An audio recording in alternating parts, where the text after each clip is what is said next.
This review's been a long time coming. I ended up going through several iterations trying to figure out just how in the world I wanted to review this product, which is why it took so long. But I've had well over a month to spend with this, and now it's time to actually review. Though before I get started, because I forgot to mention this previously, this does actually have a really nice case. It is a somewhat hard case. A lot better than what some other manufacturers will give you as a protective case. It does also have cables, like this absurdly long aux cable. It does have a screw-on adapter. This thing's also kind of stiff. I really don't like it that much. And it comes with a C to C cable that also has an adapter, which I do kind of like this cable. I thought it was a C to A at first, but it just pops out like that. Now, before I get all the way into this, I want to quickly cover how I intend to review this. I'm going to be using a point system for each category that I find relevant, and for those that are more familiar with a tier list style, each number will correspond to a letter on a tier list. So, for example, a score of 10 somewhere would be an A+. I do have room for scores to go higher than 10, that would be S tier, because if I do keep reviewing products, I imagine I will find something that exceeds what I would think would be the limits of audio performance. And some of these categories will have a half score, so like a 1 through 5 instead of a 1 through 10, because certain categories are a little harder to assess. Thus, I will just give them a half rating instead of a full, so they won't have as much weight in the overall score. This perhaps could be refined more, but this channel's new, so this is what we're going with. So going over build again, this is a half score rating because even though on the outside something could be extremely well built, there could always be hidden points of failure that you just cannot assess in a review or even find until years down the road. So that gets a half rating for me. And I would give this a B on the build. I think it's quite well built, even possibly overbuilt for a Bluetooth headphone. It's quite solid, it's quite heavy, and I noticed no obvious points of failure with this. It's quite good on its ergonomics and the amount of swivel it has. Pretty much everything you could want in a headphone, it has all of that in its design, while also not being over the top, which is why it just gets a B, because there's always room for improvement perhaps. And while the materials are quite good, there are still some plasticky bits that may not last that long. Also, going over comfort again, this gets a B for me. I can easily do 3 hours of continual use before I start feeling discomfort, which for me, that is a pretty good score. And I like to see headphones at least make it to the 2-hour mark before I would call them comfortable, and this exceeds that. So, not an all-day comfort headphone. It may be for some people, but generally I have found closebacks to not be all-day comfort. That's why it's not in like the A tier category or something, but it's still pretty good. Now, going to tuning, I did cover this a little bit in the last video. This may be a bit controversial, but I have tuning at a half weight instead of full points because it is getting progressively easier to EQ headphones to the point where the stock tuning almost doesn't matter if you know your way around EQ quite well. So I'm going to give it a half weighting because the stock frequency response is becoming increasingly less relevant over time. That being said, the tuning on this is quite good, with one exception. So I give this tuning a B when it has battery, and I still agree with my original assessment that it is a bit of a dark bass boosted sound signature, but it is generally quite smooth, at least to my ears, going through the different frequencies with a tone generator. So I find it to overall be quite solid. However, when you run this out of battery, the truly transformed technology no longer runs through the auxiliary port, and you get the actual tuning of this headphone, which is not great. The same peaks and dips that you see in the default tuning profile in the app get noticeably worse when you don't have battery in it. they go from being like small peaks and dips to kind of like mountains and valleys almost, and it's not particularly great. So if you're going to run this without battery, I would put it as like a D on tuning. There really are better options, but I imagine most people are going to run this with battery, probably just over Bluetooth. And the DSP corrects a lot of the issues with the tuning. You can still see where those peaks and dips are, but they're nowhere near as offensive. This is still a bit of a dark sounding headphone for me though. Also, a quick note on noise cancelling. I generally preferred this with noise cancelling on, even over wired. Now, there is a slight advantage to noise cancelling being off, and that is you get a little bit more air between instruments. But I think generally the mid-range and bass to me sound a bit better with noise cancelling active. And I imagine most people will use this with noise cancelling active anyway, because it really does not get in the way of the sound quality basically at all. It mostly changes the amount of air you get between instruments, but I think the trade-off is well worth it. So for the rest of this is primarily with noise cancelling on that I'm going to go through all the finer details, which is where we bring in our point of comparison. This is my LCD XC. This is a 2021 edition, and I have found this to be the best direct comparison to the Titum headphone, which is quite an accomplishment considering the price gap here. But now we get into the fun stuff. So let's start with resolution. I consider resolution to be the fine detail that you get off of the primary instruments in a song or recording. It's not the amount of the mix that can be represented as much as the quality of the sounds that are represented and how resolving they may be. And this is a high resolution headphone. I was very impressed by this at first, and even after like a month or so, it still has impressed me a lot. I actually think its resolution is a little bit higher than the LCD XC. And where I find the Titum pulls ahead in resolution is the bass. So the LCD XC has really clean, articulate bass. It has rumble that can rattle your head because of the driver being so big in that thing.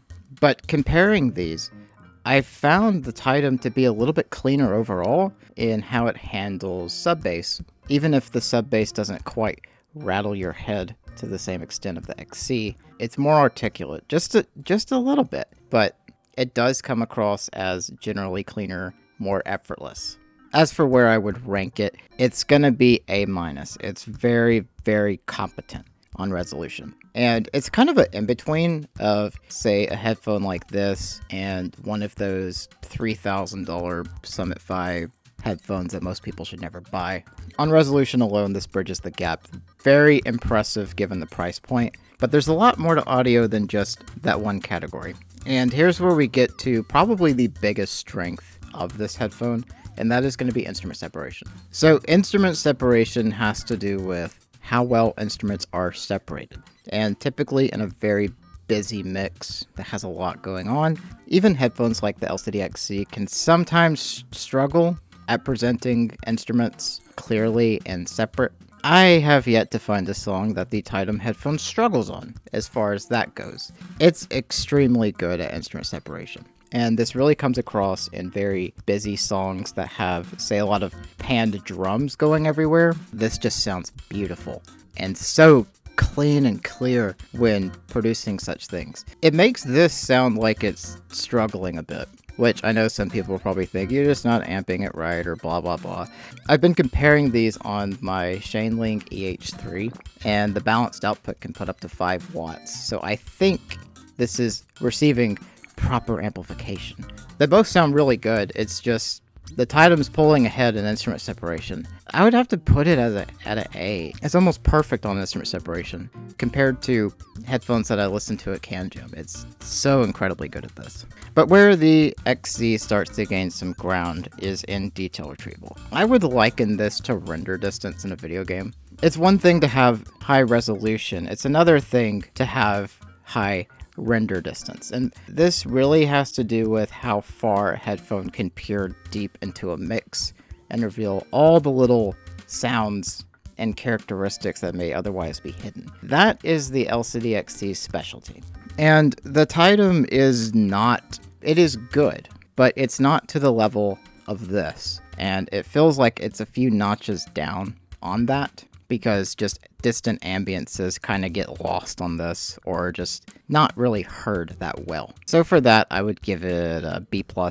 It's solid, but it's not in the hi-fi range, so to speak, like a high-end headphone can produce. Alright, next is dynamics. It's fine. The difference in volume between loud and quiet sections is essentially dynamics, and it does a good job. It's definitely not the best I've heard, but it also doesn't do a bad job towards obviously bad. Unlike this, the LCD XC is terrible with dynamics.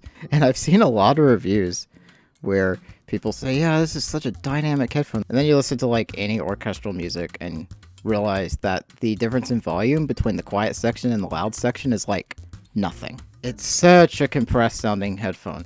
Definitely the Titum pulls ahead here, but it's kind of like an average, good enough sort of dynamics. It's not over the top, so I would just put it as a B, like it's fine. Now for the other part of dynamics, often considered microdynamics, I just call it transient response to better differentiate it from dynamics. And in mixing, it's more often referred to as transient response, so that's just what I'm used to. I give this a half weighting because some people don't like headphones to punch your lights out with the kick drum. It's only important in the sense that you need to be able to tell when a kick drum hits, but I don't think it's as important of a metric as some of the other things, so it gets half weighting. The Titum's transient response is fine. It doesn't do anything bad here on that.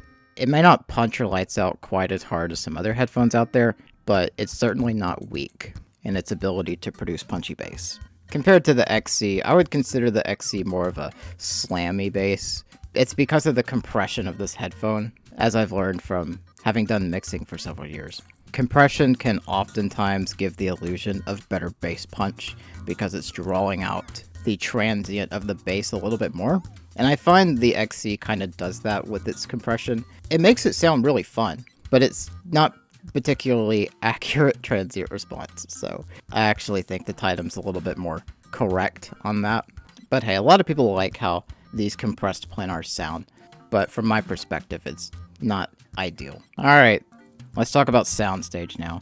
So I split soundstage into like 3 categories. You have your soundstage width, so how wide the stage sounds, height, how tall it sounds, and then the depth, how deep it sounds. All of those are half weighting, but it's 3 separate scores. This is another area where the XC pulls ahead a fair bit. This has a very good soundstage. Like, the depth is not super incredible. I actually think Titum has a little bit better depth as far as portraying the distance between close and far objects.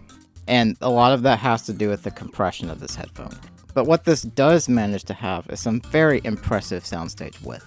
It's some of the best I've heard in a closeback, and it definitely pulls ahead of this. Soundstage on the Titum is average at best.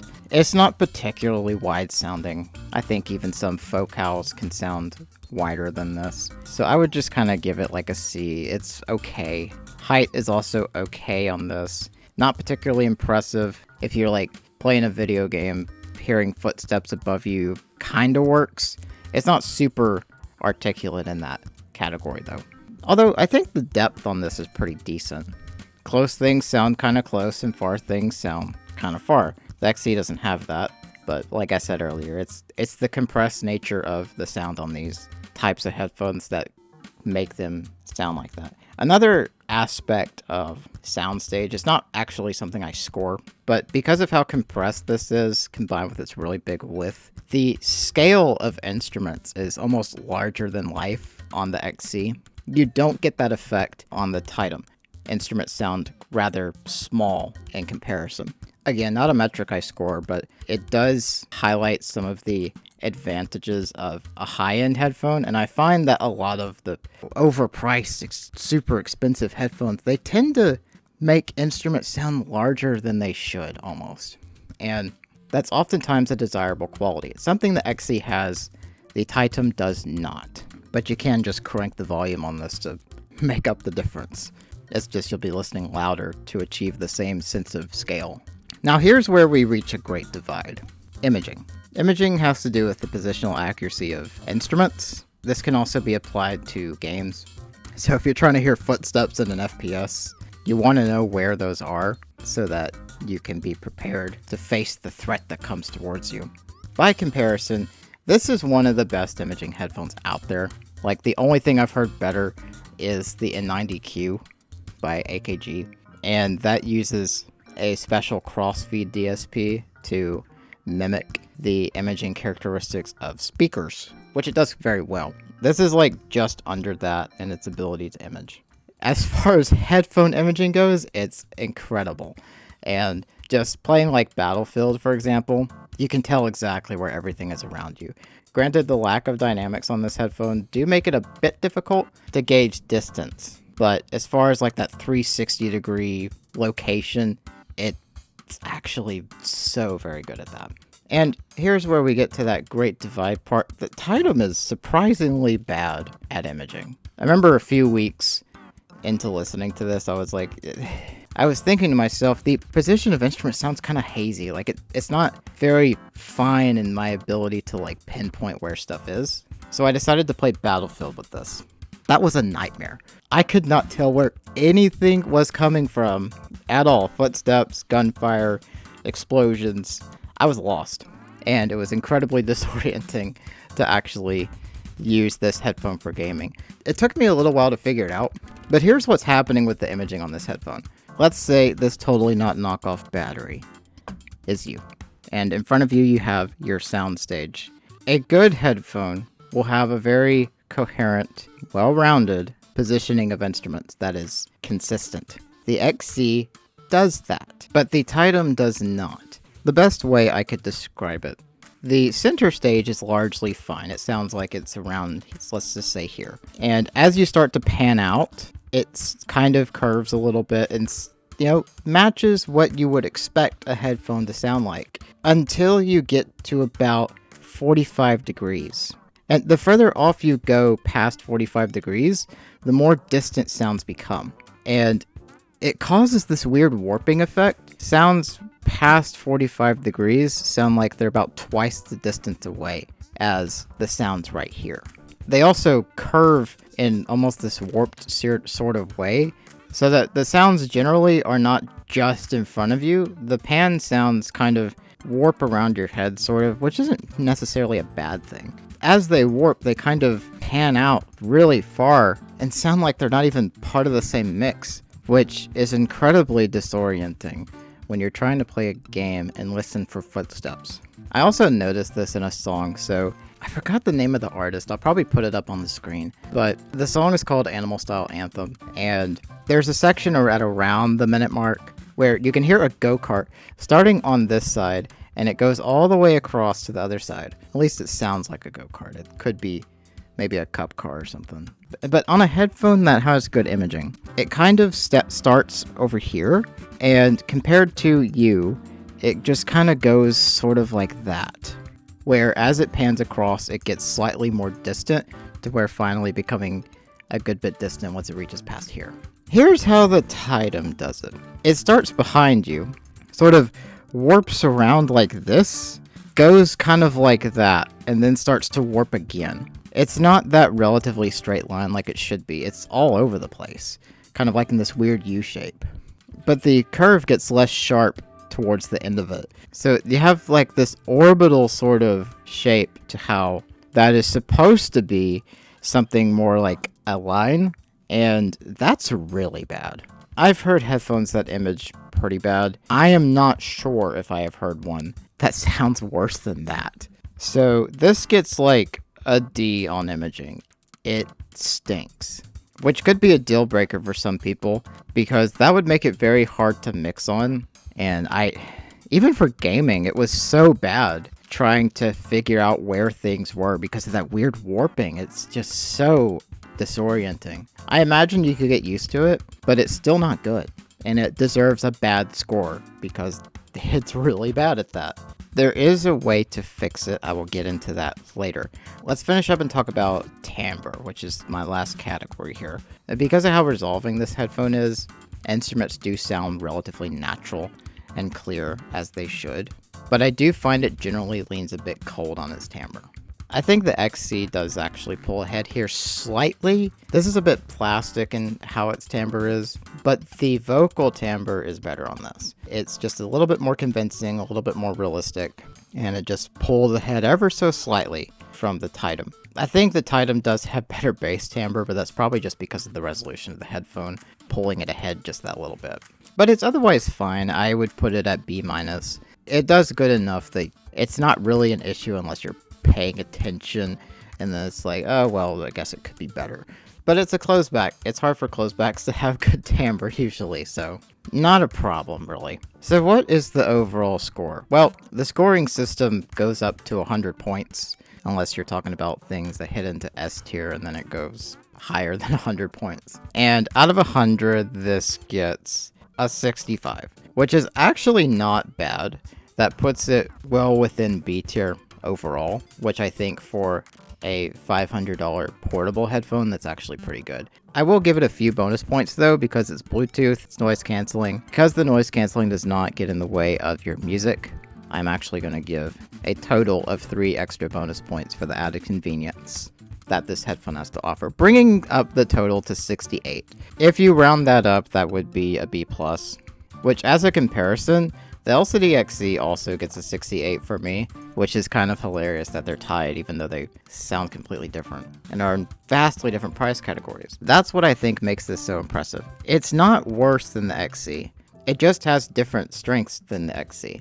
I do think for a good bit of people that atrocious imaging could really be a deal breaker for some people. However, I do need to mention this, there is a way to fix it if you have the software for it.